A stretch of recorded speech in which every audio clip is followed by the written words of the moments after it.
Hello there. Welcome to another episode of WOK Talk. This is my second time trying to film this episode. Hopefully, we don't have more technical difficulties. Don't recommend Amazon tablets. Uh, that will be our fact for the walk about the day because I don't want to ramble on.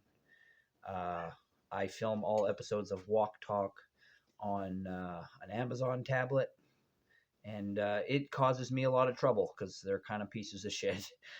Uh, yeah. I do 5 squats every episode with the WOK Walk for Lost Loved Ones, and it's either to prepare for or celebrate a recent walk for lost loved ones, WALK, Walk for Lost Loved Ones.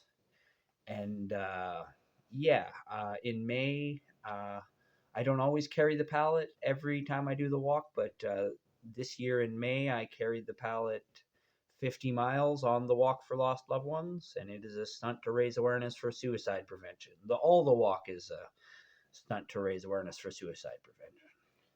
Alrighty, let's get to the squats.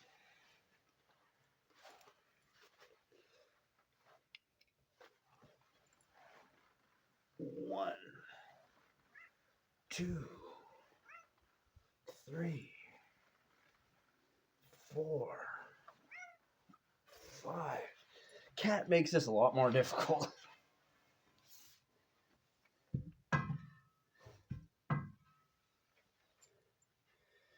Alrighty. Okay. I'm going to try to make this short because I lost 5 minutes. I've been listening to Skyline Superhero and stuff on him because I'm always interested in him because he's the new big beacon on YouTube for real life superheroes. He exploded in popularity and he does really good quality stuff. Sorry, because I refilmed. I had to do the squats twice, so I did 10. But anyways, Skyline. I was just listening in this interview on, I think it's called Keep 'em Talking Joe, something along those lines. On this podcast, he kind of talked about how he got started, and someone from the real life superhero community, Brooklyn Devil, reached out to him when he was an onstage for persona known as Mystery Figure, and that was before he was doing real life superhero stuff.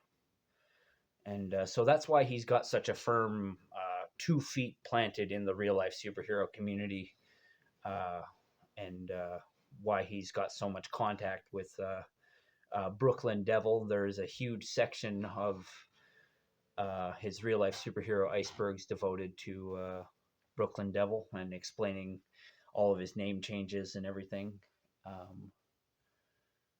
Yeah. Yeah, no, his icebergs are really great. And happy Canada Day. This is our belated Canada Day episode. I really didn't have any excuse not to film this episode. I couldn't stream on my phone because it was all fucked up getting repaired. But now I have my phone repaired. But even when my phone was broken, what I'm filming on right now was not broken. I could have filmed this on Canada Day. So sorry about that. I'm Captain Canada. I wasn't Canadian enough to be there on Canada Day, but I am Canadian enough to say I'm sorry. And what's more Canadian than that? But yeah, as I was saying, I was listening to Skyline Superhero there, and he has this real life superhero iceberg. And I love most of it, but the only time I'm listening to it, my eyes kind of glaze over is when he's talking about all these spiritual, pretty like superpowers. He's talking about actual superpowers, and he's not that much of a skeptic. He's like, I'm just going to remain neutral on some pretty goofy shit. Like he's talking about you gain the power like through a certain spiritual path you go down. You gain the power to become infinitely big, and it's just like, oh yeah, somebody became infinitely big, did they? Yeah, that really happened. Like I know he's not talking literally. He's just explaining all the different powers they could have, but it's like, Well, if you're going to name off that, why don't you name off all the crazy shit that Scientologists believe? They believe you get superpowers too, you know. Mormons believe they'll get their own world to rule over. Like, that's a fucking superpower. Like, let's talk about that. But it's like, and that's just it. It's like everyone's got a different definition of what counts as a superpower and what fits into the category of real life superhero stuff. And so that's the only part of his icebergs that I don't like. And I don't even say I don't like it. I'm not as intrigued with that as I am with the rest, because he's not really saying it's real, and so it's like it's not fitting in with all the other cool real life stuff. That's why I always emphasize all parts of the real life superhero thing. Real life, like, let's not go too far into woo woo. But you know, some people will believe they have superpowers, and I think everybody's entitled to their belief. I don't understand how the human body works, so to me, everything the human body does is kind of a superpower, you know? Um, yeah. But on this interview that I was listening to, Skyline also claims to have seen like supernatural creatures, or at least one supernatural creature, and that's interesting. You know, like, I'm not gonna say, like, he's calling Phoenix Jones full of shit for saying he got stabbed, but he's like, I saw something that looked like an alien, or could have been an apparition, and it's like, okay. You know, like, when people start talking about stuff that doesn't sound plausible, then it makes you question other things, you know. And I think people have that problem with Master Legend, because he talks about having superpowers.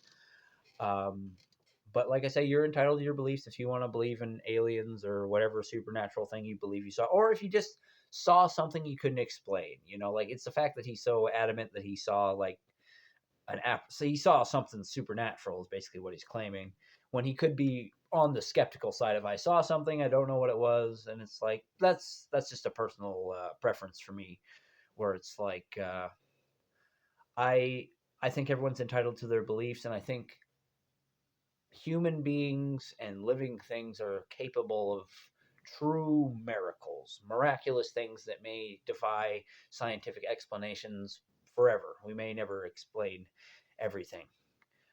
And so I'm not going to be too harsh. It's just, it's like we need some guide rails when we're talking about superhero stuff, because it's a crazy topic, you know? And so I don't blame any real life superhero for going into woo woo crazy sounding topics, because it is crazy. We're walking around I'm wearing a cape, and I try to set world records, you know, like that can be considered crazy, but I also want to do it for a practical reason. I will be a real life superhero, but I won't do things that will endanger or harm myself.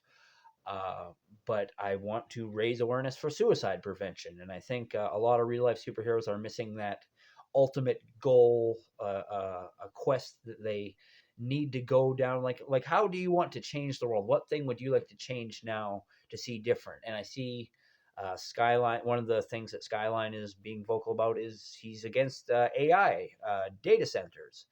And I use AI for stuff, but I'm not against the argument that AI uses too much water. I'll just respond with, we're using technology and we're using electricity and industrial things created by industry, and all of that takes water, you know. So it's like, I understand you're picking your battle there and you're saying AI is bad, but in your real life superhero iceberg, you talked about how cool AI was and how it was Jarvis. You know, it's the AI assistance that helps you become a better real life superhero. That wasn't exactly how he talked about it, but he talked about how, like, you know, you need AI to make the Iron Man suit. That's the last piece of the puzzle, kind of thing. And I don't necessarily think you need an Iron Man suit to be able to make use of AI. Like, I just had some nice business cards made up, and I appreciate saving the effort in that, but I also understand there may have been an environmental cost to that, and that's not necessarily okay. Um, so if you want to speak out against AI, that's fine. If you want to believe woo-woo stuff, like, you want to believe you have superpowers, that's fine. But I'm trying to live in a more cold, logical reality when it comes to like superpowers and things like that, where it's like, yeah, I believe people can be superhuman, but that just means you have become strong enough that you're breaking a record. You're breaking a world record. You're like, this is human here, and this is what we're doing now. So now that's where human is. Like, superhuman doesn't really exist. There's just human at the end of the day. There's just what can people do. Once somebody has done it, it's not the realm of supernatural. It's just the realm of the natural, you know? So it's just like him talking about echolocation on his real life superhero iceberg. That's something that would be considered science fiction if it wasn't actually realized in the real world. You know, the idea of being able to see with sound is the domain of animals that have organs to do that. But we as human beings are able to bullshit our way into having echolocation. And I use the term bullshit differently than other people might, because I think one person's religion, one person's massive, important, ingenuitive thing is another person's bullshit. Like, they just don't need to understand it, and they don't care to understand it. And I don't think that's actually a bad thing. I think we can live together and be partially ignorant of each other, but also have partial understanding of each other. And that's a beautiful thing. Just any kind of understanding that we can have. And sometimes all of our differences don't have to come to head. What I'm getting at is, I don't want AI to be the thing that divides the real life superhero community, because like it could be any subject. What if vegetarianism or religious ideologies came to clash in such a way that it split up the real life superhero community? I just see so much spit back and forth when it comes to AI and defending AI and criticizing AI, where it's like, it's exhausting, and I don't know if it's productive, because like, even if you convince one guy not to use AI still exists, and the AI industry will hopefully become more efficient and less costly to the environment, just like I want all industry to become more efficient and less costly to the environment. I only eat meat from the eat meat. I only eat meat because there's a huge industry that provides meat. If people, if people didn't have an industry that provided it, I wouldn't eat meat. I just take advantage of what is available to me, and I look at AI the same way. I am eating the meat of AI, but I understand there are moral issues with it. I would argue there are probably more moral problems with eating meat than there are with using AI. Like, an animal didn't have to die for me to use AI, but then you can argue that animals need water. Everybody needs water. And so costs that are transferable one way or the other. I'm not saying you're wrong for standing on the hill of AI. It's just, I don't want AI to be the hill that I die on. I got other shit I want to worry about. I want to see the end of suicide. I want it to happen in my lifetime, that no more suicide, that it's just something in the past that we in the future may struggle to understand. But that may not be realistic. Just like it may not be realistic to die on the hill of wanting no AI, when there are lots of people um, out there in the world that might not hear your other messages because you're talking about that. But everybody is entitled to their opinions, and that's what I love about the real life superhero community, that we can have differing opinions and different ideals, different ideas of what gear is appropriate to carry out on patrol. Like, I don't necessarily think that Skyline should be carrying a staff around on patrol, but that's he may actually consider that very necessary gear, and so I'm not gonna criticize that too hard, because he lives in a different city than I do, and he may have to face different issues. But yeah, I'll just I'll just leave it at that. We have differences of opinion, and yeah, so I just want to finish it off with a great big happy belated Canada Day. I'm very, very sorry for not having more Canada related things. I'm thinking maybe my next Electric Sheep episode will be an episode on Leo Major, possibly Canada's greatest hero. He's do you know Big Boss or Solid Snake from either of them two? Big Boss, he's fucking Big Boss. He's awesome. He's cooler than Big Boss. He's and he was merciful. So we'll talk about Leo Major in the future, but we're out of time. I had to shorten this by 5 minutes, and we are at that time. So I'm Captain Canada, Joseph Arthur Roszell. I want to thank you for watching. I want to wish you all luck in the world. I love you, and I want you to remember that suicide is never the answer. And I got a new cape. Check it out. Isn't it beautiful and shiny? But remember, suicide is never the answer. I love you.